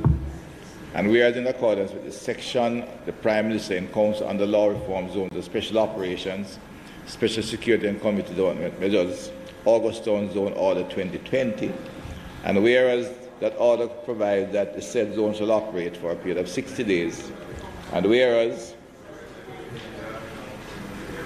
Section 5 of the Act provides that the Prime Minister and Council, after consultation with the joint command made by order subject to affirmative resolution of the House of Representatives, extend the said period for such further periods, each not exceeding 60 days. Whereas on the 13th day of June 2022, the Prime Minister and Council made the Law Reform Zones of Special Operations, Special Security and Community Development Measures, the August Town Zone Extension of Field of Operation number 3, Order 2022. Now therefore be it resolved that by this Honourable House as follows. This resolution may be cited as the Law Reform Zones of Special Operation, Special Security, Community Development Measures, the August Town Zone Extension of Field of Operation number 3, Order 2022. 2. The Law Reform Zones of Special Operations, Special Security and Community Development Measures, the August Town Zone Extension of Field of Operation number 3, Order 22 is hereby affirmed. Just read them as you get them. Just read 2 and read the short title 2. Remember, PM had said that. And just read it back. Yes, so go to 2 now and then just read it from here. Just read these and leave. All right. Number 2. The Law Reform Zones of Special Operations, Special Security and Community Development Measures, the Mount Salem Community and Environment in the Parish of St. James, Zone Extension of Period of Operation number 3, Order 2022 Resolution. The Law Reform Zones of Special Operations, Special Security and Community Development Measures, the Savamar Zone Extension of Period of Operation number 3, Order 2022 Resolution. The Law Reform Zones of Special Operations, Special Security and Community Development Measures, the Parade Garden Zone Extension Period of Operation Order 2022 Resolution. The Law Reform Zones of Special Operations, Special Security and Community Development Measures, the Denham Town Community Zone Extension Period of Operation number 3, Order Resolution 2022. The Law Reform Zones of Special Operations, Special Security and Community Development Measures, the Norwood Town Community in the Parish of St. James, Extension Period of Operation number 3, Order Resolution 2022. The Law Reform Zones of Special Operations, Special Security and Community Development Measures, the Greenwich Town Zone Extension Period of Operation number 3, Order Resolution 2022, which are all laid in the table on June 13, 2022. June 14, 2022, my apologies. Madam Speaker, I've heard to give notice that at a later stage today I'll move for the suspension of the standing order to enable me to take these motions.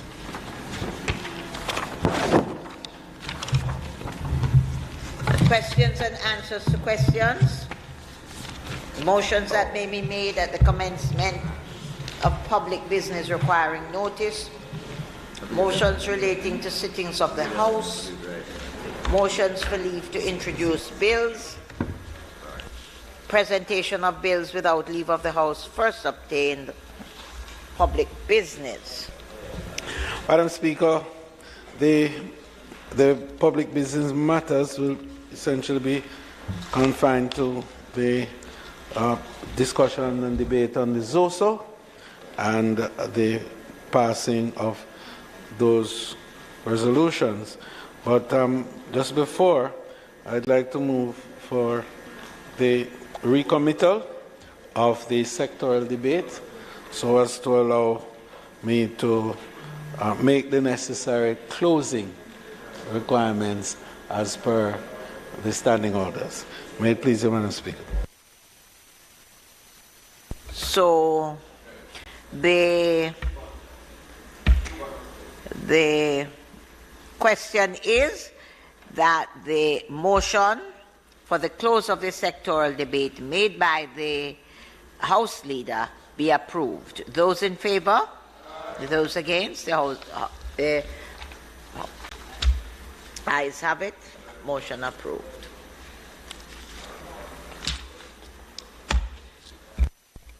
Isn't that what he said? Madam Speaker, I now move for the suspension of the standing orders, enable me to take the resolution notes of which I gave earlier.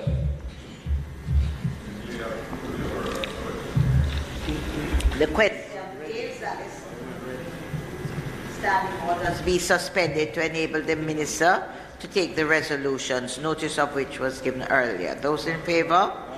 Those against? The ayes have it. Thank you, Madam Speaker, members. Consistent with requirements under the Law Reform Zones of Special Operations, Special Security and Community Development Measures Act, we are seeking further extension of all 7 areas currently declared and the areas of zones of special operation. And I hope, Madam Speaker, as we'll soon bring the required amendments to report on this every 6 months. The zones of special operations is a particular process which will take time, and doing it every 60 days is not the best way. We have made the required recommendation. We expect them soon. The zones currently, which are located in the communities of Mount Salem, Denham Town, August Town, Greenwich Town, Norwood, Parade Gardens, and Salvamar State to expand June 21, 2022. As a matter of interest, indicate that in the last week, there has been no criminal activity in any of the zones, including with Denham Town. No shootings. Madam Speaker, as customary, the ministry papers have been laid in the House, and members can view the activities taking place in the communities, particularly around those in the bill phase. While we note the value of this intervention in declared spaces, more time is needed to achieve long-term transformational results in the declared communities, and activities on the bill phase will therefore take time as we continue to bring together multiple ministries, departments, and agencies on the whole of government approach to address different aspects of violence, prevention, and social investment in some of the most violent-prone communities. Acting on the advice of the National Security Council and in accordance with the Law Reform Zones of Special Operations, Special Security and Community Development Measures Act, and in accordance with Section 5 of the Act, which requires that the Prime Minister and Council, after consultation with the Joint Command, may by order subject to affirmative resolution of the House of Representatives, extend the periods referred to in Section 4.3, submit that the Mount Salem, Denham Town, August Town, Greenwich Town, Norwood, Parade Gardens, and Savlamar zones of special operations, special security and community development measures be extended for a further period of 60 days. Madam Speaker, with respect to the operational and community building strategy, Mount Salem and Denham Town will continue into the build phase, while Greenwich Town, August Town, Norwood, Parade Gardens, and Savlamar will continue the whole phase, moving quickly into the build phase. Outlook in all the communities is positive. As I said, there has been not only major reduction, but over the last 10 days, there has been not a single shooting incident in any of these communities. Since the respective period of declaration, and as of 12th of June 2022, there has been no murders reported. Concluding, Madam Speaker, targeted crime prevention programs are being implemented in vulnerable communities across the island with the use of enhanced security measures, such as the zones of special operation, ensures that the relevant security, assets and social and resources are concentrated within these communities to reduce criminal violence and improve the living condition of the residents. Enhanced security measures save lives. Those are an important part of that arsenal of measures that we must continue to utilize, Madam Speaker. Thank you, Madam Speaker.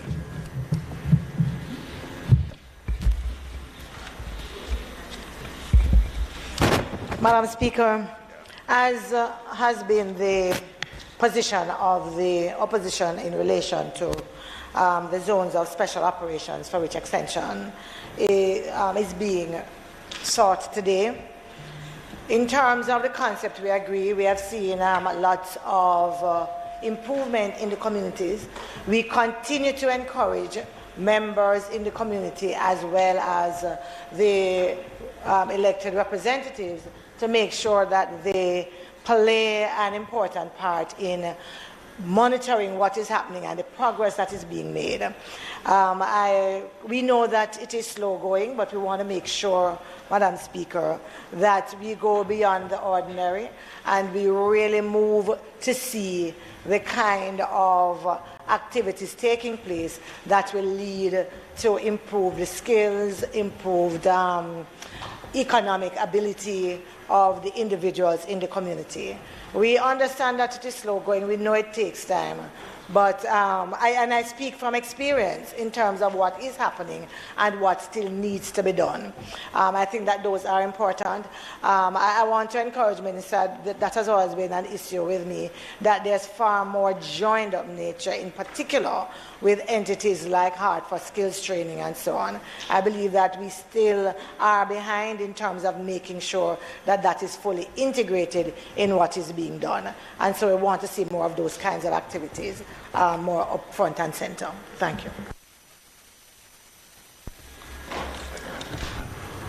Just to add, Minister, we very much look forward to seeing the amendments to the ZOZO legislation, which were deliberated on in the Joint Select Committee. I think they need to be fast-tracked because this current set of orders, which I know has taken on board my suggestion that they all be terminated at the same date and a date stated in the order, which enables you to track it much easier. But that date is in the, I think, third week of August. So you're going to have to come back again in some way and deal with that, which is very, unless you can pass the legislation before we go on recess, which would be very good. I mean, another possibility would to say that the orders could go on for a longer period of time unless the House resolves to end them and to flip it in that way. So you don't have to be constantly renewing them, but you can bring them to an end if you don't need them any longer. But generally, we support the use of these. Our vision for them is a little different to yours, I think, because we would like to see them used more extensively in hotspots. But I realize that you have a particular construct or concept of what it is, and you're sticking to that. We have 7 of them now, but we're continually seeing new areas of flare-up. Now in Spanish Town, there's another one with, gang-related, although we've noticed that the media is reluctant to name that particular gang, but we're concerned about that because that represents another possibility of extensive, serious violence. And of course, the problems in the West continue. And then there are sporadic incidents all over the place on an ongoing basis. So the crime situation is still very much out of control, I would say. And the ZOZO is an important aspect of the solution, but it isn't sufficient. And we look forward to hearing, as time goes by in the near future, further strategies that are being employed. We're pleased when we see the fines that have been taking place of arms. There have been some very important discoveries of firearms recently, and we applaud that. And we hope that will continue. And what we'd like to see is that reflected in a reduction in the number of shootings and murders in particular involving firearms, which we haven't yet seen, but we're hoping to see.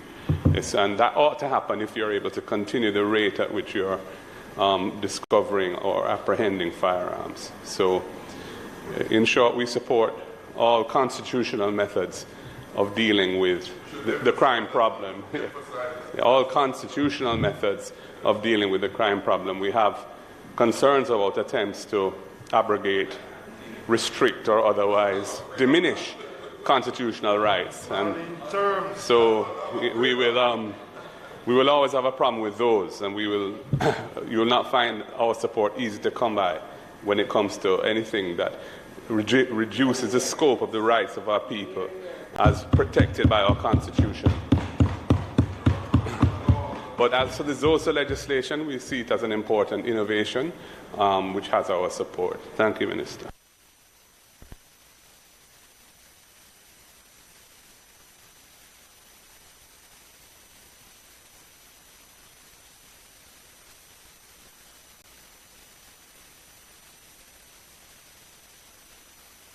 Act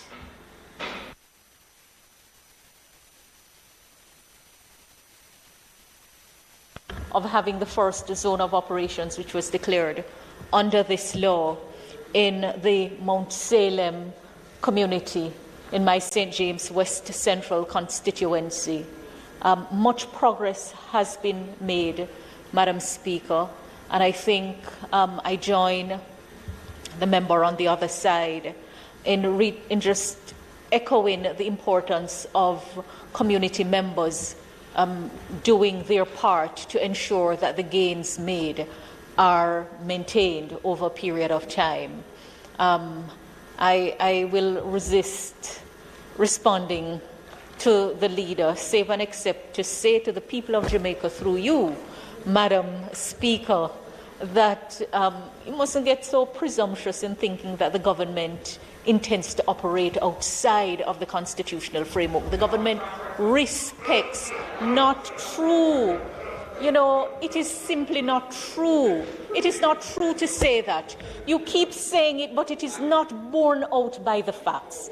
It is not borne out by the facts. So don't speak about track record that is not true. Accuracy matters. And it is important that when you speak in the Parliament, that you speak accurately. At least you owe it to the people of Jamaica who are listening. It is not true. Not true. Don't do it. Don't do it. Don't do it. Jamaica has serious problems, and they require serious people with serious solutions to solve them. And it doesn't help us to play to the gallery on any of these matters when lives are being lost in the most brutal way. It doesn't assist at all. It is responsibility that guarantees rights. And we are aware of the constitutional framework, and we have the guidance of the court. So do not for one moment think that this government is not taking special care in the measures to address the grave problems that this country faces. Grave problems. And the tendency to speak inaccurately is not a good one. Madam Speaker, on a point of order. So, Madam on a point of order. On a point of order. The member is suggesting I'm speaking inaccurately when I say there's a track record. Whether it be the letters of resignation of the senators, whether it be the state of emergency used as a routine policing tool. Madam Speaker, this is wrong. Whether it be the NIDS bill, whether it be putting the Chief Justice on probation when he's appointed, these are all examples of the approach that member has towards our Constitution. It is not something that commends itself to us, and we will resist it robustly in defending the rights of the people.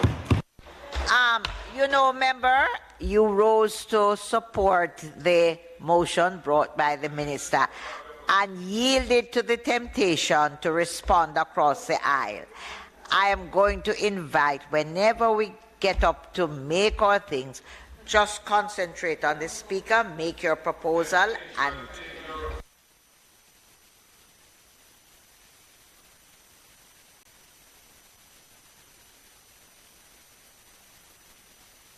for telling the people of Jamaica that this law was coming to abridge and perhaps the abrogate member rights. could indicate who she's referring to as a suspect on a point of order. Who is she referring to as a suspect? Please, that's unbecoming and unparliamentary. Madam Speaker, let the fun and joke be put aside. But let me simply remind that when this law, which is now being celebrated, was being passed, the people of Jamaica were being told that it was coming to take away their rights. And every community in which a zone has been established has benefited from it. So we may have passed it, but it is the same narrative that was being fed to the people of Jamaica, and it is not correct. Not correct. So, Madam Speaker, I say that I support the resolution for the extension of the zone, and the people of Jamaica can be assured that the government led by Andrew Holness has their best interest at heart, and we will do what is required, lawfully and constitutionally so, to address the problems facing them. You take that. Thank you. Dr. Chan? Thank you, Madam Speaker. It is good to see a vibrant sometimes. But in closing, Madam Speaker, I think I should make brief comments, but well, if you ought to, could point that in the member have made some very pointed comments, but I just remind you that the Charter of Rights to which you are leader was passed by this government.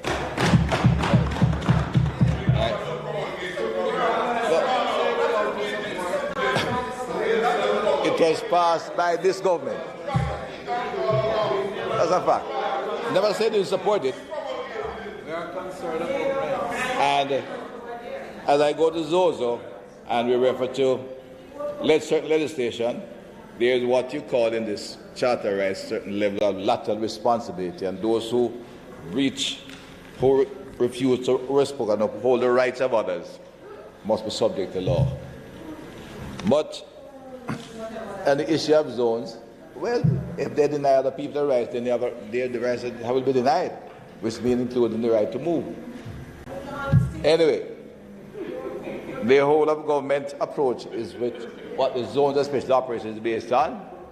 When them lock you up in your house, I have to lock him up, not to lock you up again. That's what it means. Is part of the policy to comment on the member member's request. No, the entire operation of the zones of special operation build phase is based on the whole of government approach.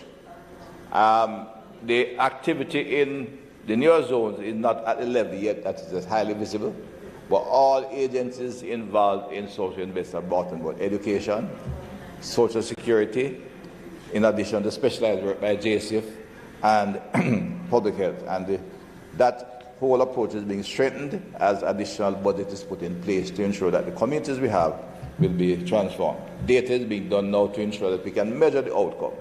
In fact, by the middle of this financial year, we should have demographic data, complete demographic data on the entire community, and therefore, both demographic data, so we can monitor the impact of the zone and determine the outcomes.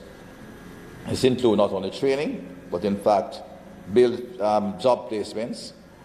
In the meantime, I said because of seven zones are in place, and the demand in terms of human resources, expansion depends on the continued recruit and the expansion in the JCF, as well as a number of them would be phased out in the build phase, and the numbers reduced in those areas. We are moving in that direction, and we are confident that it will continue. As I said, the level of activity in those areas is now much lower in terms of criminal activity, and the number approaching the point where normal policing will be able to hold it together. We are convinced as the social investment opportunities arise and set in place. In addition to that, of course, I want to point out that some of the operational activity as the police improve its intelligence and its own operations based on the improved statistical analysis and empirical approach to it, which works well in the urban areas, the corporate area 4 in particular, which have 2 zones, but we'll note that currently they're near 30% behind last year, because it's an urbanized area and the new strategic approach of the JISTV can work in terms of strategic deployment, improved communication, improved transportation. The total number is in fact some 84 behind last year. And it will be borne in mind that area 4 has the highest what we might call chronicity and used to be the most damaging area, and it is dependent on what I call much more effective policing based on their strategic deployment. We have a little flare up at the far east, very far east, out in Bull Bay. We are aware of the situation there, and it's a matter of tracking down the perpetrators and getting them in, but we are fully aware of what's happening out there. And I think a close look at what's happening in area 4 reflects the improved effectiveness of the police, but criminals who derive their resources from a different kind of criminality and are more dynamic operating in other areas of the island, which we have to adjust deployment and activities. But the zones of special operations are fully operational and successful in the way they have been located. It is the level of success we have had where we want to retain the model. It's a matter of allocating the funds, and the government will do so to ensure we can expand the model across Jamaica. But it is not in a position to do so immediately, but we are certainly examining that, and more resources are being directed into those areas so we can cover a much wider area.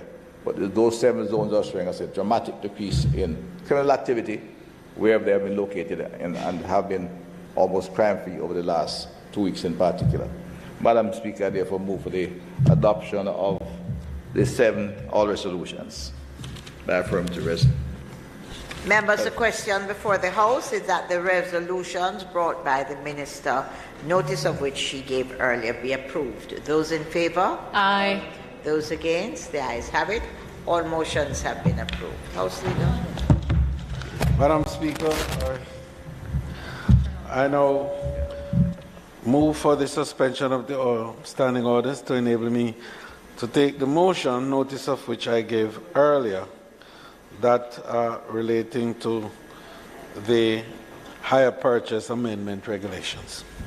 Members, the question before the House is that the standing orders be suspended to enable the Minister to take the motion, notice of which he gave earlier. Those in favour? Those against? The ayes have it. Minister. Madam Speaker, I now move for the acceptance of the motion, that it be approved. The question before the House is that the motion, notice of which was given earlier in relation to the hire purchase amendment regulations of 2022, be approved. Those in favour? Those against? The ayes have it. House Leader. Madam Speaker, it's not intended to do any further business for the day. But just on the motion of adjournment, I just like to indicate that the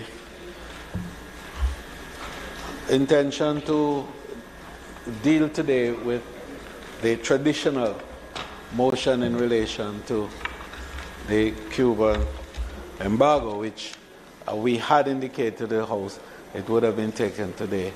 Unfortunately, we weren't able to get all the elements together to facilitate today. However, we will have the motion taken at the next sitting of the House.